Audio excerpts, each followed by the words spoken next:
안녕하십니까. 제 인생을 천천히 돌아보면 특별한 굴곡 없이 조용히 살아온 것 같은 60대 여성입니다. 하지만 몇 해 전 제 삶을 통째로 뒤흔든 충격적인 사건을 겪었습니다. 저의 이야기는 누구라도 귀 기울이지 않을 수 없는 이야기입니다. 그러니 부디 절 믿고 처음부터 끝까지 함께 해주시길 바랍니다. 과거의 이야기는 접어두고 4년 전부터 풀어가겠습니다. 아들과 딸, 두 아이를 무사히 결혼시키고 나니 남편과 단둘이 넓은 집에 남게 되었습니다. 남편은 회사를 정년퇴직한 뒤 하루 종일 집에 머물렀고 저는 아침, 점심, 저녁 하루 세 끼를 차려내야만 했어요. 승우 아빠, 내가 재밌는 얘기 하나 해줄까? 뭔데? 해봐. 집에서 한 끼만 먹는 남편을 남편님이라고 하고 두 끼를 먹는 남편은 남편아라고 한대. 그럼 하루 세 끼 다 챙겨 먹는 남편은 뭘까? 모르겠는데. 정답은 남편 새끼. 어때, 웃기지? 아유, 당신이 나 밥 차려주는 거 힘든가 보다. 미안해. 아니야, 웃자고 한 얘기야. 집에서 새끼 먹으니까 남편 새끼. 웃기잖아. 남편은 제 농담을 제대로 웃으며 받아준 적이 거의 없었어요. 늘 진지하고 재미라곤 손톱만큼도 없는 사람이었죠. 그런 그이가 은퇴하고 나서는 하루 종일 집에만 있으니 왠지 모르게 심심하고 허전해하는 것 같아 보였어요. 아들과 딸은 각자 결혼해 손주를 낳고 나름 잘 살아가고 있었습니다. 다만 두 집 모두 먼 도시에 살아 석 달에 한 번 얼굴이나 볼까 말까 할 정도로 왕래는 드물었죠. 남편은 자식들이 손주들을 데리고 내려올 때에야 겨우 웃음을 되찾곤 했습니다.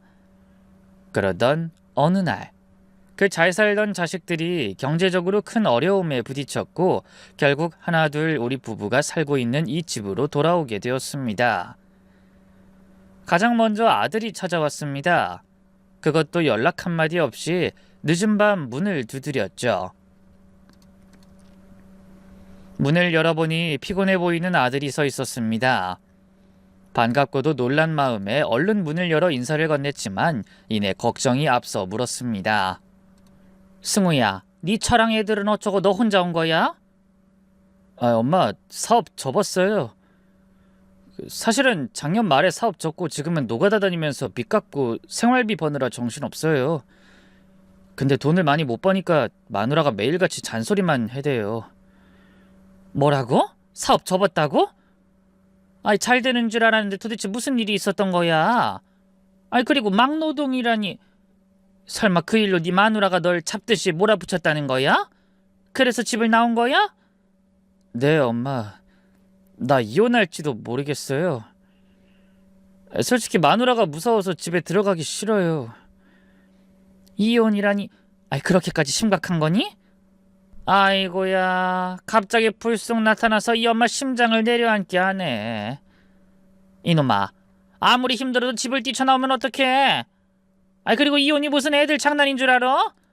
가장이란 놈이 무책임하게 가출하면 어떡해? 화를 좀 내긴 했지만 곧 마음이 약해졌습니다. 그동안 얼마나 힘들었는지 아들의 얼굴은 몰라보게 야여 있었습니다. 볼살은 쏙 빠지고 굳어진 표정엔 지친 기색이 역력했죠. 그 모습을 본 남편은 말없이 한숨을 내쉰 뒤 조심스레 물었습니다. 그래, 뭐 얼마나 힘든 거냐, 승우야. 아버지, 완전 망했어요. 사업도 접었고 취직은 될 기미도 안 보이고 빚은 쌓여만 가고요. 뭐 그냥 총체적 난국이에요. 사람이 살다 보면 실패를 할 때도 있는 법이지. 됐다. 애비가 해결해 줄게. 퇴직금도 손 안 댔고 우리 노후자금도 아직 남아있으니까 도와주마. 정말요? 이러려고 내려온 건 아니지만 아무튼 도와주신다면 제대로 좀 도와주세요. 저 사실 생각해둔 사업이 있긴 해요. 들어보실래요? 한껏 기가 살아난 아들은 곧장 준비하고 있는 일이 있다며 말문을 열었습니다. 베트남으로 가서 오토바이 대여 사업을 시작하고 싶다고 했어요. 거기서 친구가 이미 일하고 있는데 수입도 괜찮고 일도 편하다고 하더군요. 더 나아가 그곳을 발판 삼아 언젠간 호주나 미국으로 이민을 가고 싶다는 말도 했습니다. 손주를 위해 더 넓고 더 자유로운 나라에서 살게 해주고 싶다고요. 남편과 저는 말렸습니다. 왜 굳이 먼 나라까지 가서 고생을 사서 하려고 하느냐고 말했죠. 하지만 아들은 초롱초롱한 눈망울로 꼭 해외로 나가고 싶다고 했어요. 결국 아들이 원하는 걸 들어주기로 마음을 먹었습니다. 남편은 밤새 이불 속에서 뒤척이며 얼마를 줘야 하나 깊은 고민에 빠졌습니다. 그런데 다음 날 아침 또 다른 방문이 찾아왔습니다. 이번엔 딸이었습니다. 마찬가지로 아무런 연락도 없이 갑작스러운 귀환이었죠. 아들에 이어 딸마저 아무 예고 없이 문을 열고 들어오니 걱정이 먼저 목을 조여왔습니다. 승미야, 넌 또 무슨 일이야? 이 늦은 시간에. 딸은 현관에 들어서자마자 짐가방을 내려놓고 눈을 흘기며 물었습니다. 엄마, 나 말고 또 누가 왔어? 너희 오빠 어젯밤에 불쑥 내려왔지. 아무 말도 없이. 헐, 오빠도 왔다고? 아 참. 중요한 얘기하러 왔는데 완전 선수 쳤네. 엄마, 오빠 돈 달라고 했지? 저는 21번 깊이 내쉬며 고개를 끄덕였습니다. 네 오빠 사업 망했대. 이혼 얘기까지 하더라. 상황이 심각한 것 같아서 도와주기로 했어. 근데 넌 또 무슨 일인데? 딸은 한숨을 내쉬더니 소파에 푹 주저앉으며 말했습니다. 엄마, 만약 도와줄 거면 공평하게 해줘야 해. 나도 사고 치고 내려온 거야. 무슨 사고? 아우, 어제 오늘이 엄마 심장이 나만 하질 않는다 정말. 나 남편 몰래 사업했는데 그게 다단계였어. 처음엔 그런 줄도 모르고 시작했어. 그냥 이게 진짜 돈 되는구나 싶었거든. 근데 그게 그렇게 될 줄은 몰랐지. 저는 입술을 앙 다물었습니다. 그래서 얼마나 피해봤는데? 딸은 시선을 피한 채 작게 중얼거렸습니다. 우리 집 날렸어. 남편이 나 대신 다 물어줬어. 그러다 폭발해서 나 집에서 쫓겨났지. 그래서 집에 온 거야. 아들이나 딸이 짠 것도 아닌데 똑같이 돈을 심하게 까먹었답니다. 제 심장은 벌벌 떨려서 제멋대로 뛰고 손발은 저릿저릿 감각이 마비된 듯 했습니다. 그런데 그 순간 남편은 마치 다 짐작이라도 했다는 듯 침착하게 딸에게 말했습니다. 살다 보면 이런 일도 저런 일도 있는 거다. 네 잘못만은 아니겠지. 됐다, 애비가 도와줄게. 얼마나 해먹은 거냐? 딸은 눈을 동그랗게 뜨며 벌떡 몸을 일으켰습니다. 정말? 진짜? 아빠 최고야. 역시 우리 아빠밖에 없어. 아빠, 이왕 해주실 거면 우리 가족 제주도 가서 다시 시작할 수 있게 해주시면 안 될까? 내 꿈이 제주도에서 사는 거거든. 우리 딸도 제주도 다녀오고 나서 맨날 거기서 살고 싶다고 하고. 아빠, 남편이 내 빚 갚으려고 직장도 그만뒀어. 퇴직금까지 내가 싹 다. 아빠, 나 진짜 한 번만 도와주면 다신 손 안 벌릴게. 그 순간 남편은 말없이 딸을 한참 바라보다 조용히 고개를 끄덕였습니다. 그 무표정한 얼굴 속에 어떤 마음이 담겨 있었는지는 저는 지금도 다 헤아리지 못합니다.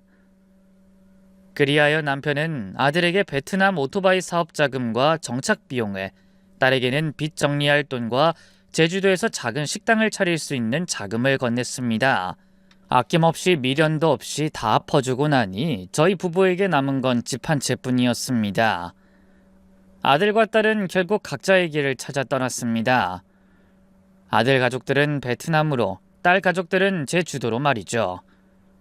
다행히 이혼은 하지 않았고 두 사람 모두 새 출발을 하게 되어 안심이 되긴 했지만, 한편으론 다음에 또 사업 실패를 하면 어떻게 도와주나 이런 생각도 들었습니다. 자식들이 떠나고 나서 남편은 더 말수가 줄었어요. TV를 켜두고도 웃지도 않고 가만히 멍하니 앉아있는 시간이 잦아졌습니다. 옛날 같으면 큰 소리로 껄껄 웃는 소리가 들렸을 텐데 이제는 무표정한 얼굴로 가만히 있었어요. 승우 아빠, 지금 텔레비전 보는 거야? 아니면 딴 생각 중이야? 어? 아, 보고 있지. 아니, 지금 저 개그 콘서트가 얼마나 웃긴 건데 당신 저걸 보면서도 심각한 얼굴 하고 있으면 어떡해? 글쎄 뭐 나랑 코드가 안 맞나 봐. 별로 웃기지가 않네. 안 되겠다. 밖에 나가서 한 바퀴 돌고 와야겠다. 그 말에 저는 나가서 장도 봐오라고 했어요. 그래, 잘 됐네. 나간 김에 장도 좀 봐와. 당신 먹고 싶은 걸로 알아서 골라. 당신 반찬 하나하나 매일매일 차리는 것도 이젠 일이야. 근데 돌아온 남편의 대답은 전혀 엉뚱했습니다. 여보, 인생이란 대체 뭘까? 저는 잠시 말을 잇지 못했습니다. 뭐라고? 당신 지금 인생이 뭐냐고 물은 거야? 남편은 잠깐 정적을 가른 뒤 어색하게 웃으며 말을 돌렸습니다. 아니야, 그냥 말이 헛나왔어. 장 보고 올게. 그 뒤로 남편은 점점 말수가 줄었고 집보단 밖에서 보내는 시간이 많아졌습니다. 가끔은 하루 종일 어딜 다녀왔는지도 모르겠고 무슨 생각을 하는지도 알 수 없었습니다. 마치 집안에 있는 것보다 마음이 더 먼 곳으로 떠나 있는 듯 했습니다. 몇 달째 남편은 집에서 잠만 자고는 어김없이 어딘가로 나갔습니다. 밥도 집에선 한 끼도 먹지 않았어요. 항상 밖에서 해결하고 들어왔죠. 승우 아빠, 요즘 밖에서 뭐 재미있는 일이라도 있어? 집에선 그냥 잠만 자기만 하고 밥 한 끼 제대로 같이 안 먹잖아. 남편은 어딘가 멍한 표정으로 대답했습니다. 그냥 걷고 등산도 하고 사람들 구경도 하고 그래. 그래? 그게 그렇게 재밌어? 뭐 하루 종일 집에만 있으면 답답하긴 하겠지. 마음껏 놀다 와. 바람도 쐬고. 잠시 침묵이 흘렀습니다. 그때 남편이 낮게 조심스레 입을 열었습니다. 저기 여보, 어? 아니야, 그냥 불러봤어. 뭐야 그게 싱겁긴? 당신 요즘 진짜 뭔가 이상해. 예전이랑 달라. 남편은 시선을 창밖에 둔 채 말했습니다. 우리 애들 연락해? 승우랑 승미 잘 살고는 있는 거야? 나랑은 연락이 안 되더라고. 당신은 통화했어? 아유, 내 전화도 안 받아. 돈 받을 땐 어찌나 효도하겠다고 날뛰더니 이젠 다 받아갈 거 받아가고 나니까 연락도 뚝이야. 이것들 다음에 오면 괘씸죄로 아주 호되게 혼 좀 내야겠어. 남편은 조용히 힘없이 중얼거렸습니다. 애들 보고 싶다. 손주들도. 그 기운 없는 목소리에 저는 일부러 톤을 높였습니다. 승우 아빠, 애들도 자기 인생이 있잖아. 너무 섭섭하게 생각하지 마. 그럼 당신만 괴로워. 마음 좀 편히 가져. 그러자 남편이 짧지만 단단하게 말했습니다. 마음이 편하지 않으니까 그렇지. 저는 순간 말문이 막혔습니다. 이 사람 갈수록 이상해진다 싶었죠. 그리고는 또 남편이 뜬금없이 말했습니다. 여보, 나랑 어디 좀 같이 갈래? 갑자기 어딜? 나 집에서 할 일 많어. 당신은 모르겠지만 집안일이란 건 해도 해도 끝이 없어. 남편은 고개를 끄덕이며 작게 말했습니다. 그래, 뭐 그럼 나 혼자 나갔다 올게. 그때까지만 해도 저는 남편이 자식들에게 서운해서 그러는 줄로만 알았습니다. 그 속에 어떤 심각한 일이 숨어 있으리라곤 상상도 하지 못했죠. 남편은 날이 갈수록 말수가 줄어들더니 이젠 내가 말을 걸어도 대답조차 하지 않았습니다. 승우 아빠, 이번 주말에 내 조카 결혼식인데 당신도 갈 거지? 승우 아빠, 지금 내 말 듣고 있는 거야? 저는 소리를 꽥 질렀습니다. 그런데도 그는 텔레비전 앞에 멍하니 앉아 아무런 반응이 없었어요. 순간 화가 나서 등짝을 한 대 때렸습니다. 승우 아빠, 대체 요즘 왜 이래? 정신 좀 차려봐. 그제서야 남편이 번뜩 정신을 차린 듯 고개를 들었습니다. 미안. 방금 뭐라고 했어? 이번 주말 내 조카 결혼식 있잖아. 당신도 같이 가자고. 그래야지. 같이 가자. 말은 그렇게 했지만 남편의 눈은 텅 비어 있었습니다. 도무지 무슨 생각을 하는지 마치 나사 하나가 빠진 사람처럼 늘 귀를 닫고 있었습니다. 그런데 며칠 뒤 그 나사 빠진 남편이 결국 기어이 대형 사고를 치고 말았습니다. 아침에 눈을 떠 부엌으로 나갔더니 식탁 위에 낯선 낱장의 편지가 놓여 있었어요. 남편의 글씨였습니다. 삐뚤빼뚤 힘없는 손으로 썼는데 이렇게 쓰여 있더군요. 정리해야 할 게 있어. 당분간 날 찾지 마. 가슴이 철렁 내려앉았습니다. 가출이었습니다. 분노가 먼저 치밀었죠. 이 인간 들어오기만 해봐라. 내가 그냥 안 둘 줄 알아. 잠시 후 흥분을 가라앉히고 전화를 걸었는데 핸드폰을 해지했더군요.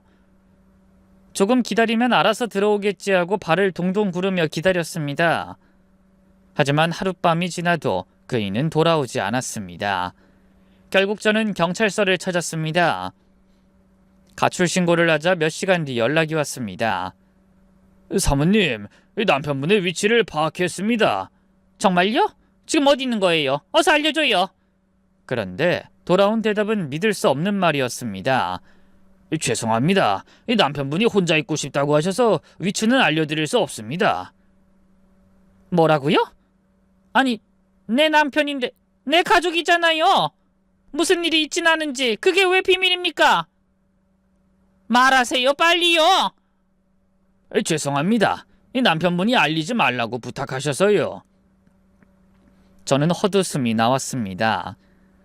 남편이 사라졌는데 남편이 원하지 않는다는 이유로 제가 남편의 위치도 알 수 없다니 이게 무슨 법이랍시고 존재한단 말입니까?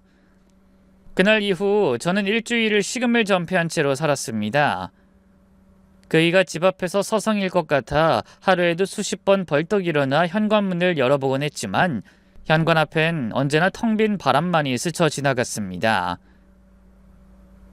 한 달이 지나고서야 저는 아주 조금 마음을 내려놓을 수 있었습니다. 무슨 사정이 있겠지, 이유를 곧 알게 되겠지 하고 긍정적으로 생각했답니다. 그런데 며칠 뒤 장을 보러 나간 길에서 우연히 남편의 친구를 마주쳤습니다. 제 남편이 집을 나가고 제가 여기저기 그의 친구들을 찾아가 연락 오거나 아는 게 있는지 물어서 남편의 가출을 모르는 사람이 없었어요. 마주친 그 사람은 예전부터 남편을 헐뜯는 말이라면 빠지지 않고 한마디씩 얹던 말 많은 인물이었습니다.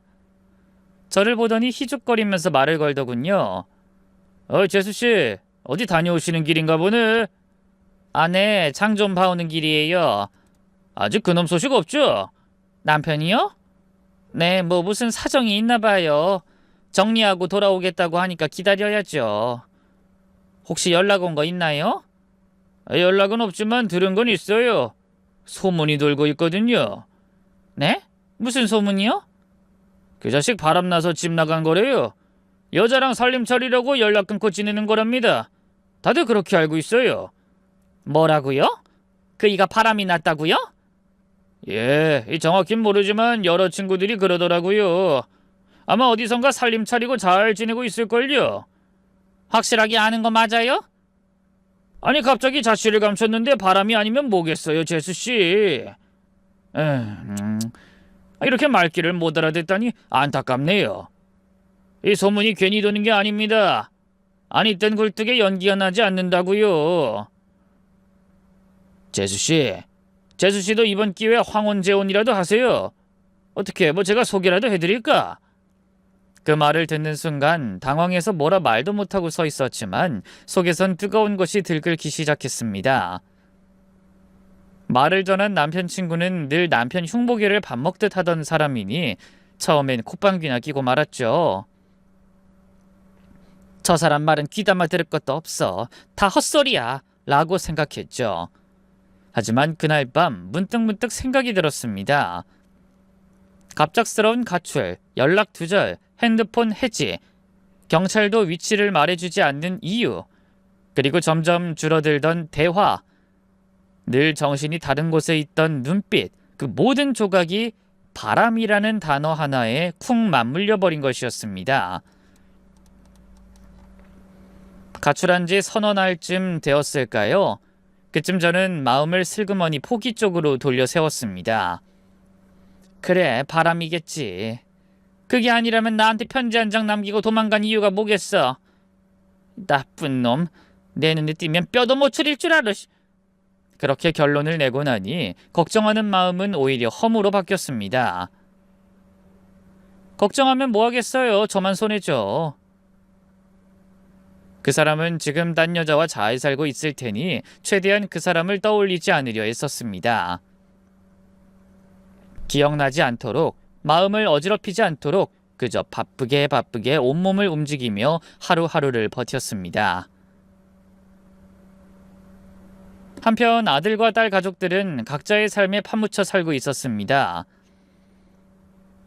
명절에도 얼굴을 마주한 건 영상통화가 전부였어요. 아들은 베트남에서 바쁘다며 가족과 함께 보내는 시간이 많아졌다고 했고, 딸은 제주도에서 장사가 잘 된다며 하루하루 정신없이 지낸다고 했죠. 남편이 집을 나갔다는 이야기를 꺼냈을 때 아들, 딸은 마치 남의 일이라도 되는 양 담담하게 말했습니다. 에이, 엄마, 곧 돌아오실 거예요. 걱정하지 마세요. 엄마 아빠가 사고 칠 사람이 아니잖아. 답답해서 잠깐 집을 나간 거겠지. 기다리면 곧 올 거야. 그 무심한 말들에 저는 말문이 막혔습니다. 그렇게 3년이 흘렀습니다. 저는 남편이 남겨둔 명의의 집에서 홀로 살았고, 마음속으론 이젠 정식으로 이혼하고 이 지긋지긋한 인연을 끝내야겠다는 결심을 키워갔습니다. 하지만 남편이 모습을 드러내지 않으니 가만히 기다릴 수밖에 없었죠. 그러던 어느 날이었습니다. 장을 보고 집에 돌아왔는데 현관문을 열자마자 낯선 기운이 감돌았습니다. 거실로 들어서니 남편이 조용히 소파에 앉아 있었습니다. 멀쩡한 얼굴로 마치 아무 일도 없었던 것처럼 말이죠. 저는 광분해서 장바구니를 던지며 소리를 질렀습니다. 뭐야 당신? 도대체 뭐하는 인간이야? 여보, 잘 있었어? 잘 있었냐고 이 인간아? 지금 그 말이 나와? 3년이야 3년! 편지 한 장 달랑 남겨두고 사라졌던 그게 벌써 3년 전이라고! 대체 어디서 뭐하고 있었어? 바람나서 나간 거면 그 여자랑 잘 살지 왜 돌아왔어? 남편은 조용히 고개를 저었습니다. 바람이라니? 아니야. 절대 그런 거 아니야. 그냥 잠시 정리해야 할 일이 있어서. 정리? 무슨 정리? 뭘 정리하는데 3년씩이나 걸려? 말 못할 이유가 뭔데? 남편은 쉽사리 입을 열지 못했습니다. 그 침묵이 오히려 더 큰 증거처럼 느껴졌습니다. 봐봐, 말 못하잖아. 바람난 여자한테 차이고 갈 데 없으니까 돌아온 거지. 안 그래? 남편은 또다시 부정했습니다. 여보, 아니야. 그런 거 아니야. 그냥 당신이 보고 싶었어. 그동안 정말 미안했어. 웃기지 마. 걱정할 거 생각 못했어?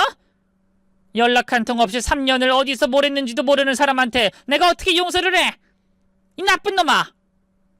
남편은 조용히 무릎을 꿇었습니다.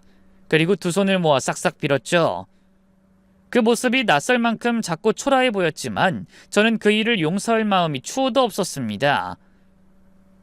잘 왔네. 온 김에 이혼하고 나가. 어? 이혼? 그래, 이혼. 양심 있으면 이혼해야지. 이건 사고 한마디로 끝날 일 아니야. 부부 사이라는 게 신뢰가 바닥나면 그걸로 끝이야. 깨진 거 붙일 수 없어.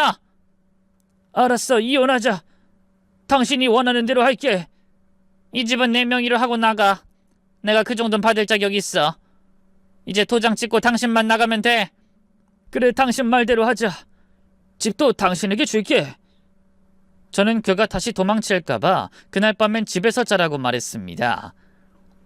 남편은 말없이 거실 바닥에 이불을 깔고 누웠고 저는 안방 침대에 몸을 누인 채 억지로 눈을 감았습니다. 하지만 잠은 오지 않았습니다. 3년 만에 돌아온 그 사람이 집에 있다는 사실 하나만으로 속이 부글부글 끓었고 심장이 두근거리고 숨이 쉬어지지 않을 만큼 가슴이 조여왔습니다. 한숨이 절로 나와서 뜨겁게 연신 뱉었습니다. 그날 밤 깊은 정적 속에서 남편의 목소리가 들려왔습니다. 뚜렷하게 들려오는 낮고 기분 좋은 웃음소리에 귀가 절로 열렸습니다. 남편이 누군가와 통화 중이었고 그 말투는 분명히 평소와는 달랐습니다. 한껏 풀린 혀, 입꼬리까지 실실 올라간 말투. 저는 숨을 죽인 채 이불 안에서 온몸으로 그 소리를 들었습니다.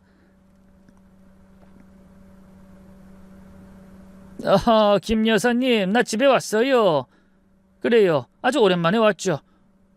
뭐라고요? 집사람요? 그 사람 내가 술을 써놔서 절대 안 깨요.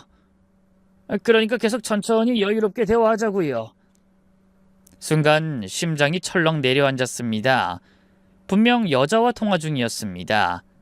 침착하려 했지만 속은 이미 불길처럼 일렁였고 저는 조용히 안방문을 열어 거실을 훔쳐봤습니다.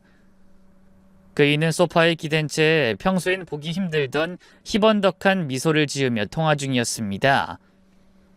그 모습이 너무 낯설고 너무 익숙해서 소름이 돋았습니다. 그 순간 직감했죠. 바람을 피우고 있고 상간녀와 뭔가를 꾸미고 있다는 걸 말이죠. 김 여사님, 다 잘 될 거예요. 제 아내는 한 번 잠들면 업어가도 몰라요. 그래요. 이 집에서 살게 될 겁니다. 나만 믿으세요. 이번엔 진짜예요. 이번엔 내가 제대로 결심했어요. 모든 걸 정리하고 완전히 새로 시작할 겁니다. 내 마누라는 아무것도 모른 채 그 뒤로 지나가게 될 거니까요. 그 말을 듣는 순간 제 안에서 무언가 퍽하고 끊어졌습니다. 몸이 생각보다 먼저 움직였고 저는 벌컥 문을 열고 거실로 달려갔습니다. 한 손으로는 남편의 머리통을 사정없이 갈겨버렸고 다른 손으로는 그놈의 핸드폰을 낚아채 귀에 갖다 댔습니다. 어떤 여편네랑 통화를 하는 거야, 이 인간아? 여보세요. 누구야 당신? 누구냐고? 대답해! 당장 말 안 해? 그러나 상대는 이미 전화를 끊은 뒤였습니다. 그 순간 저는 이성을 놓아버렸습니다. 이 놈팽이 같은 작자야. 이게 어디서 집까지 기어들어와서 바람난 여자랑 통화질이야? 네 제정신이냐? 여보, 아니야. 그런 거 절대 아니야. 오해야, 오해라고. 닥쳐 이 썩을 놈아. 다 들었어. 딱 걸렸잖아. 어디서 뻔뻔하게 거짓말이야. 너 이혼이고 뭐고 일단 꺼져. 이 집에서 나가. 불결하고 역겨워서 내 눈앞에 있는 것조차 질색이야. 당장 꺼지라고. 여보, 나 이번엔 정말 정신 차리고 돌아온 거야. 그동안 왜 집을 나갔는지 말 안 하려고 했는데 안 되겠다. 다 말할게. 제발 한 번만. 시끄러. 너 같은 인간의 말 듣고 싶지도 않고 들을 이유도 없어. 내 눈앞에서 사라져. 당장. 그 순간 저는 망설임 없이 남편의 따귀를 세차게 갈겼습니다. 그리고 머리채를 움켜쥐고 질질 끌어 현관 앞으로 향했습니다. 비명을 지르는 그 일을 집 밖으로 내던지듯 밀쳐냈고 신발까지 집어던졌습니다. 그리고 그 자리에서 문을 쾅 소리 나게 닫아버렸죠. 철컥. 잠금 장치가 돌아가고 나서야 겨우 숨을 몰아쉴 수 있었습니다. 남편을 쫓아내긴 했지만 정작 이혼을 하지 않고 내보낸 게 두고두고 후회로 남았죠. 뻔히 앞에 두고 도장을 찍었어야 했는데 그 순간엔 분노에 눈이 멀어 신경조차 쓰지 못했죠. 게다가 그놈의 새 핸드폰 번호도 받지 않은 탓에 다시 돌아와야만 이혼이든 뭐든 마무리를 지을 수 있게 되어버린 겁니다. 저는 이를 갈며 남편이 다시 나타나기만을 기다렸습니다. 하루, 이틀, 일주일. 시간이 갈수록 걱정은 지워지고 오히려 원망만 커져갔습니다. 그러던 어느 날, 딱 한 달이 지나던 날이었습니다. 모르는 번호로 전화가 걸려왔습니다. 저는 심장이 철렁 내려앉는 느낌으로 전화를 받았죠. 여보세요? 누구세요? 저기 누구시죠? 지금 누구신데 이 번호로 전화를 거는 거예요? 제가 지금 남편분과 같이 있어요. 목소린 여자였습니다. 낯선 여자, 하지만 순간 직감이 번개처럼 머리를 내리쳤습니다. 이 여자가 상간녀라는 걸 느낄 수 있었어요. 순간 기가 막혀 헛웃음이 먼저 터졌고 이내 분노가 입 밖으로 튀어나왔습니다. 이 여편네야, 너 지금 누구한테 전화를 한 건지는 알긴 아냐? 어디서 감히 본처한테 전화를 걸어? 미쳤어? 죄송해요. 정말 죄송합니다.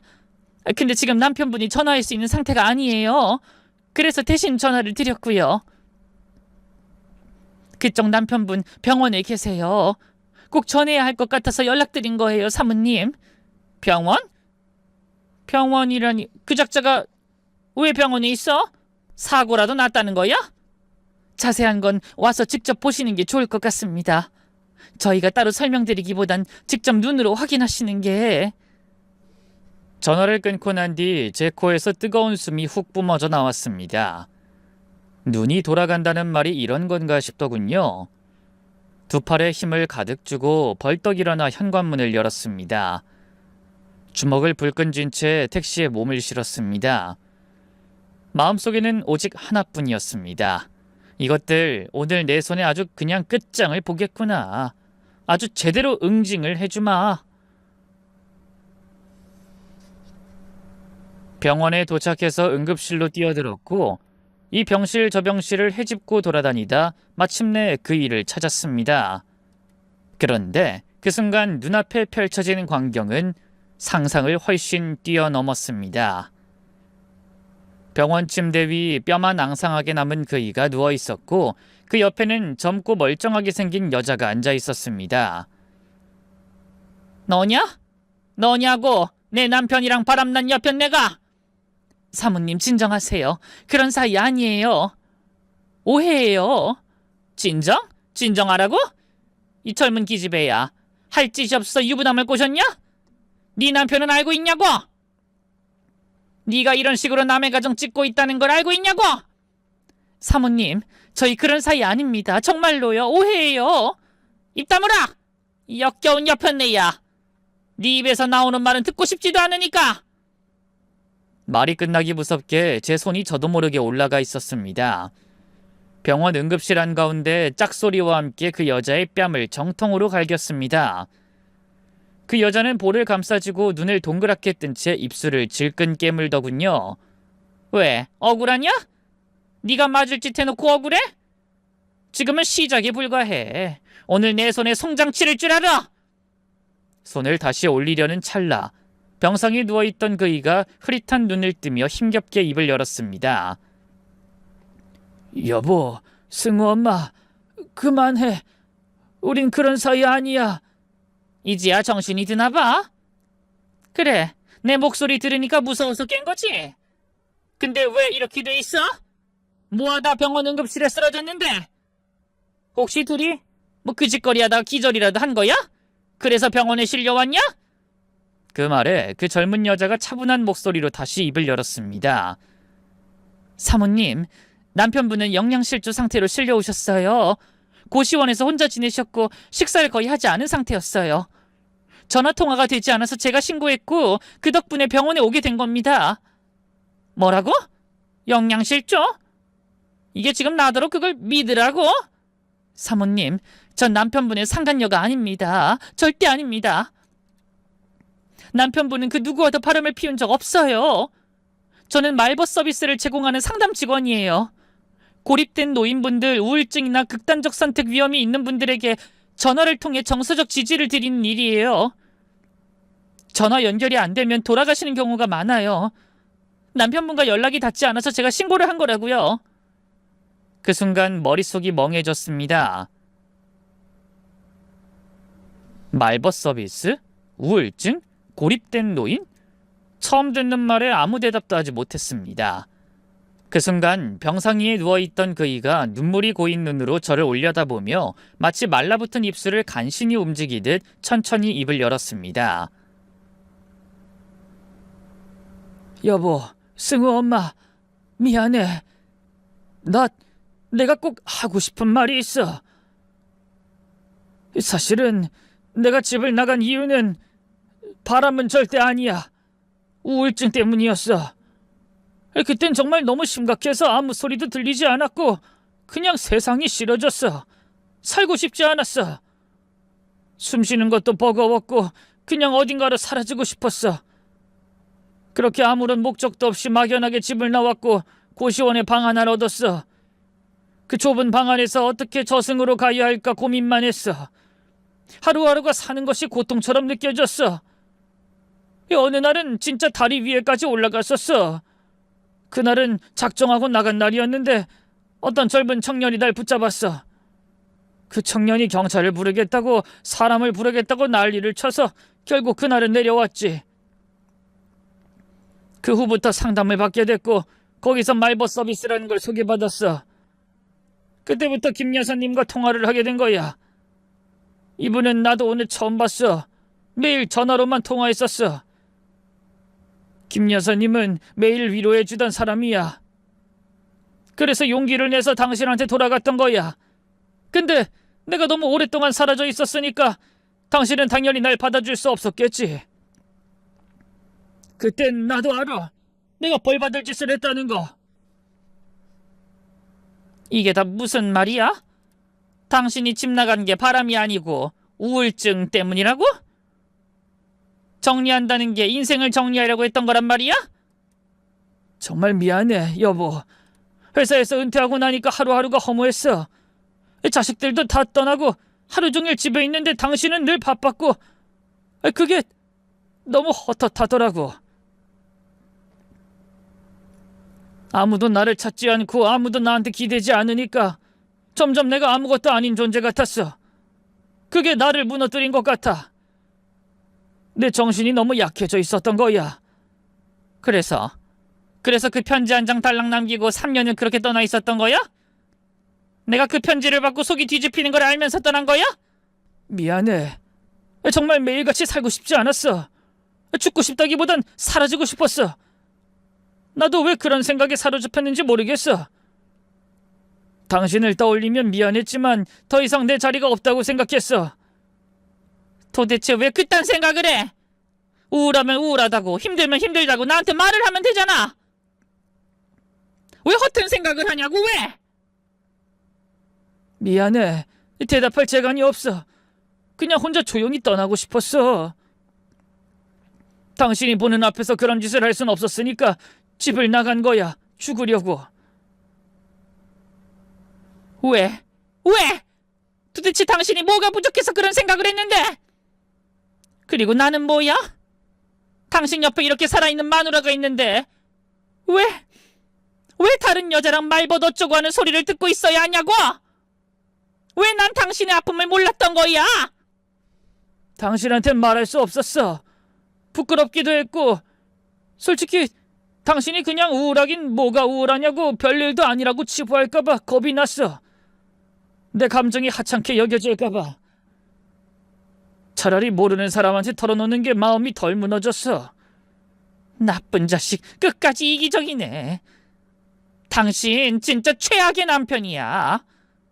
평생 나한테 이런 식으로 상처를 줄 줄은 몰랐다. 그래, 인정해, 여보. 난 진짜 못난 남편이야. 그래서 이렇게 벌 받는 거잖아. 굶고 쓰러지고 당신한테 얼굴도 못 들고. 이게 내가 살아있다는 벌이야. 영양실조? 굶어서 돼지려고 한 거냐고? 어디까지 가봐야 정신을 차리겠어 대체? 미안해. 정말 많이 미안해, 여보. 나 같은 놈이 할 수 있는 말은 그것뿐이야. 미안해. 남편은 완전히 무너져 있었습니다. 정신도 몸도 마음도 혼자 끙끙 앓으며 감당할 수 없는 우울에 짓눌려 스스로를 깎아내린 채 살아왔던 그 시간들이 얼굴에, 몸에, 말에 다 배어 있었습니다. 제가 그이의 우울증을 가볍게 여길까봐, 제 눈빛에 상처 입을까봐, 그리고 죽음을 준비하면서조차 제 앞에서만큼은 추하지 않으려고 했던 겁니다. 그렇게 병원 침대 위에서 말라붙은 목소리로 울고 있었습니다. 제 안의 분노는 여전히 타올랐지만 그 일을 향해 다시 손을 들 순 없었습니다. 남편은 이미 말 못할 고통에 지지겨져 있는 사람이었으니까요. 남편이 진정제를 맞고 잠들자 저는 병원 복도를 따라 나와 조용히 말벗 서비스 여자를 따라 병원 밖 벤치에 나란히 앉았습니다. 늦은 밤의 공기는 차가웠고 종이컵에 담긴 자판기 커피는 미지근했습니다. 미안해요. 아까 그 뺨 때린 거 많이 아팠죠? 괜찮아요. 사모님 입장에선 충분히 오해할 만한 상황이었잖아요. 저라도 그랬을 거예요. 아휴, 이게 다 무슨 일인지 모르겠네요. 집 나간 남편이 그 긴 시간 동안 우울증을 앓으며 혼자 생을 마감하려고 했었다니 너무 충격이라 지금도 손이 덜덜 떨리네요. 아니, 난 도대체 그동안 뭘 한 걸까요? 옆에 있으면서도 아무것도 몰랐다는 게 너무 후회스러워요. 사모님, 그런 부부 정말 많아요. 같이 살아도 서로의 속마음을 모르는 채 감정을 말로 꺼내지 못하고 그냥 참고 넘기고 그러다 무너지는 경우요. 배우자에게 말하는 게 제일 어려운 사람들이 있어요. 남편분도 그런 분들 중 하나셨던 것 같아요. 아무튼 많이 좋아진 줄 알았는데 아니었어요. 외로움은 약물보다도 더 오래 남더라고요. 그 사람이 집에 돌아왔을 때 내가 반갑게 받아줬더라면 그렇게 앙상하게 말하진 않았겠죠. 뭐라도 먹이려고 했을 테니까. 나한테 쫓겨나고 속상하고 우울한 마음이 커져서 무작정 굶은 모양이에요. 근데 아무것도 모르던 제가 어떻게 이해할 수 있었겠어요. 편지 한 장 덜렁 남기고 3년이나 사라진 사람을요. 믿고 싶지도 않았고 그래서 의심했어요. 네, 맞아요. 그 마음도 당연하죠. 전 사모님 입장이 100번 이해가 돼요. 아무리 남편이라도 갑작스러운 이별을 겪은 거잖아요. 근데 이제 다시 함께 살아가실 건가요? 남편분을 집으로 데려가실 생각이신지 여쭤봐도 될까요? 그럼 어쩌겠어요. 이젠 알아버렸는데 다시 쫓아낼 수 있겠어요? 아니에요. 이젠 제가 옆에 있어야죠. 당신은 그 사람 말벗이었지만 난 평생을 같이 산 아내예요. 이제부터 내가 챙겨야죠. 남편이 다니는 병원, 정신과 이름, 복용하는 약 이름 빠짐없이 다 알려줘요. 내가 직접 챙길 테니까 하루도 빼먹지 않고 약 먹게 할게요. 그 말에 말벗 여자는 고개를 끄덕이며 노트북에서 기록을 꺼내 하나하나 설명해줬습니다. 저는 다 받아 적었고 질문도 꼼꼼히 던졌습니다. 그렇게 말벗 여자로부터 필요한 모든 설명을 들은 후 몸을 조금씩 회복해가던 남편을 데리고 조용히 집으로 돌아왔습니다. 남편은 집에 돌아와서도 제 눈치를 살피며 한참을 머뭇거리더니 결국 거실 바닥에 조심스럽게 주저앉았습니다. 여보, 나 여기서 쉴게. 무슨 염치로 안방에 들어가겠어. 아직도 나한테 화가 많을 텐데 그래도 이렇게라도 머물게 해줘서 고마워. 알긴 아는구나. 근데 당신이 정상이 아니라잖아. 아니, 그렇게 말하면 안 되지. 당신은 마음이 아픈 상태잖아. 그러니 내가 이해해야지 어쩌겠어. 됐어. 그러지 말고 방으로 들어와. 난 당신 밥 차려줄 테니까 밥 먹고 약 꼭 챙겨 먹고 푹 자. 고마워. 정말 고마워.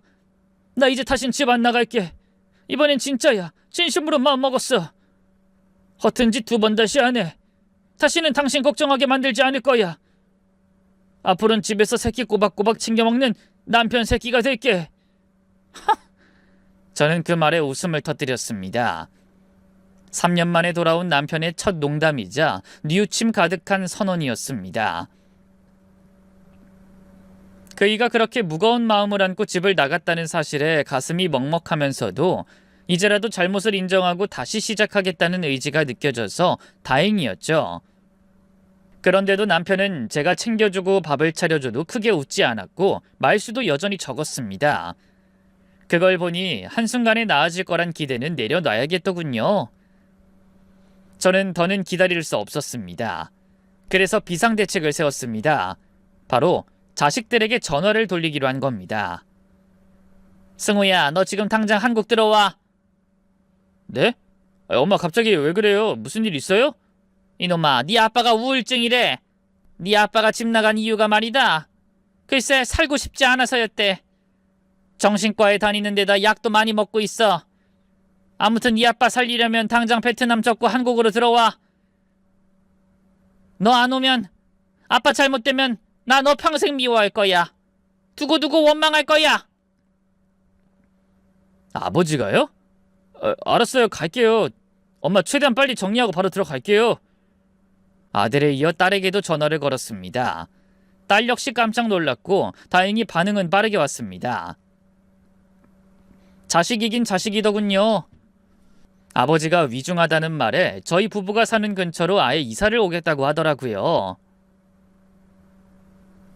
그렇게 한 달 후 딸 가족이 먼저 짐을 싸서 돌아왔고 보름쯤 지나 아들 가족도 한국에 도착했습니다. 아주 오랜만에 우리 온 식구가 한자리에 모이게 된 겁니다. 우리 손자 손녀들이 이렇게나 많이 컸네. 하레비 얼굴은 알아보겠냐? 하레비가 우리 손주들 얼마나 그리워했는지 아니? 아무튼 너무 좋다. 당신 이제야 웃네. 나랑 단둘이 있을 땐 억지로라도 웃지 않던 양반이 말이야. 아니 내가 그랬나? 미안해 여보. 웃는 것도 잊고 살았던 것 같아. 됐어. 이젠 손주들이랑 실컷 웃어.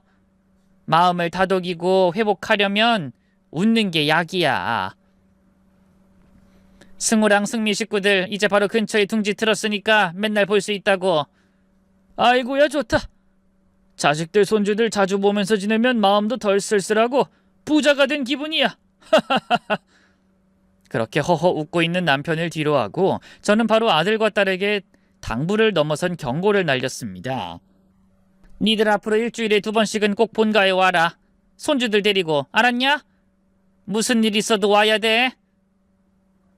알았어 엄마. 내가 장남이잖아. 아버지 외롭지 않게 우울하지 않게 항상 곁에서 체크하고 챙길게. 엄마 그동안 많이 힘들었지? 엄만 괜찮아? 아유 나도 우울증 비슷한 걸 겪었는지도 몰라. 근데 그걸 모르고 그냥 지나간 거야. 인생이 허무하고 허탈하고 갑자기 숨이 턱 막힐 때도 있었어. 그래도 지금은 괜찮은 것 같아. 너희들이 돌아와서 옆에 있고 네 아빠가 저렇게 웃고 있는 거 보니까 나도 마음이 풀려.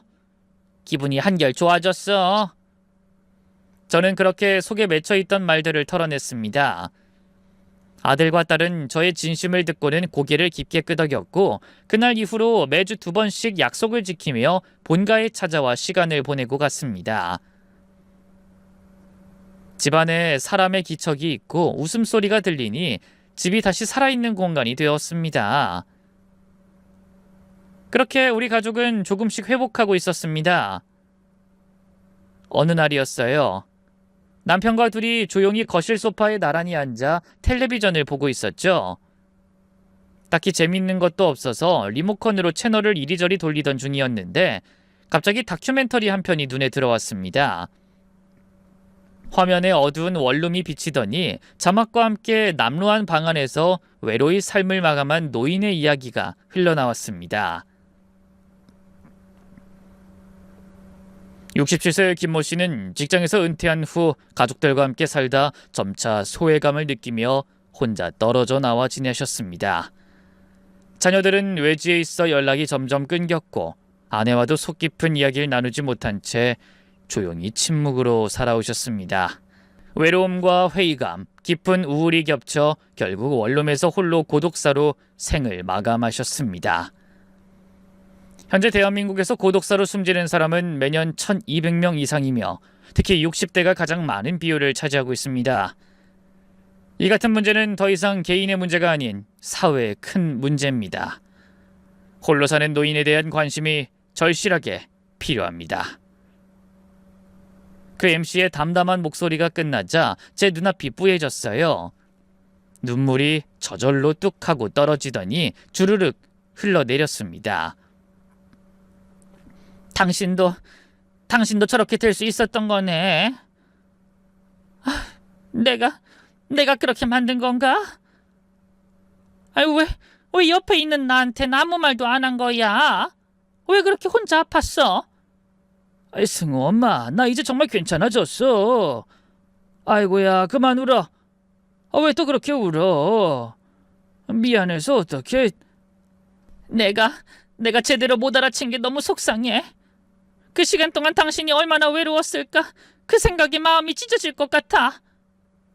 그건 당신 때문이 아니야. 진짜야.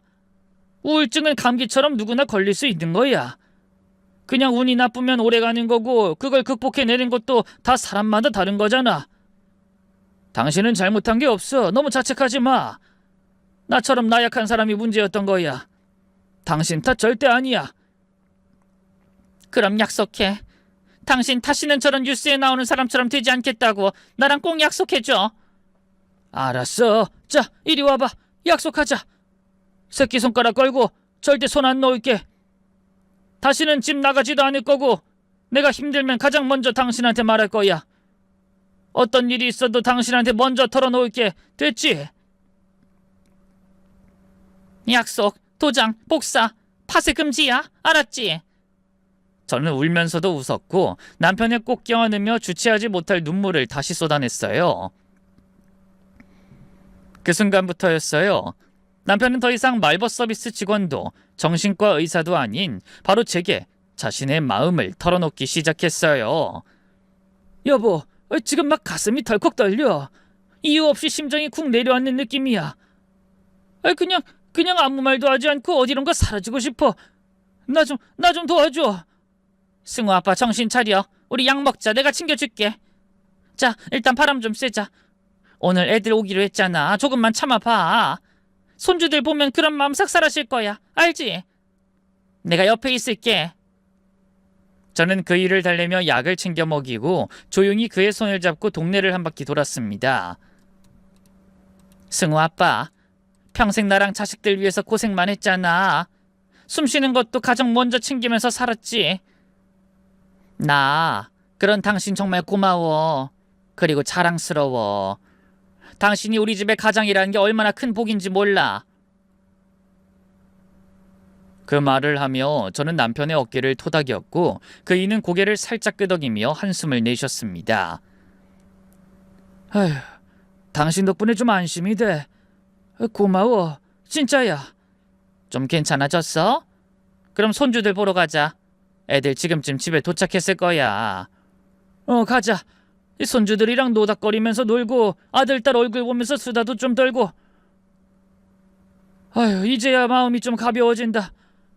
정말이야. 고마워, 여보. 다행이다.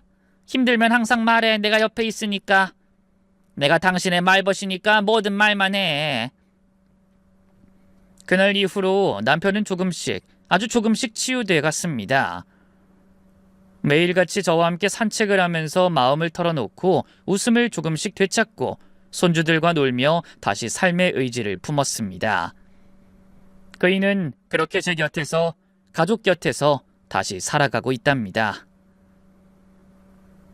가출했던 남편이 3년간 행방이 묘연했던 시간 동안 저는 그이가 상간녀와 바람을 피우고 있다고 오해했었습니다. 하지만 그것은 참으로 크나큰 착각이었고 저의 지레짐작이 만들어낸 비극이었습니다. 이 이야기를 들으신 여러분 많이 놀라셨죠? 저 또한 그 진실을 마주했을 때 얼마나 충격을 받았는지 모릅니다.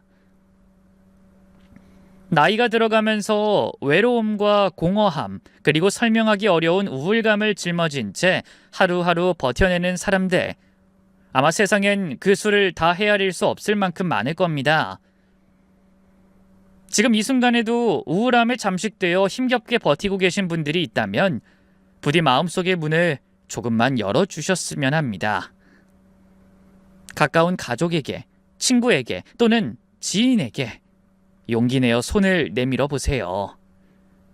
혹여 그런 사람조차 없다면 말벗 서비스처럼 낯설지만 따뜻한 위로가 되어줄 누군가에게 기대도 괜찮습니다. 세상은 여전히 온기를 품고 있으니까요.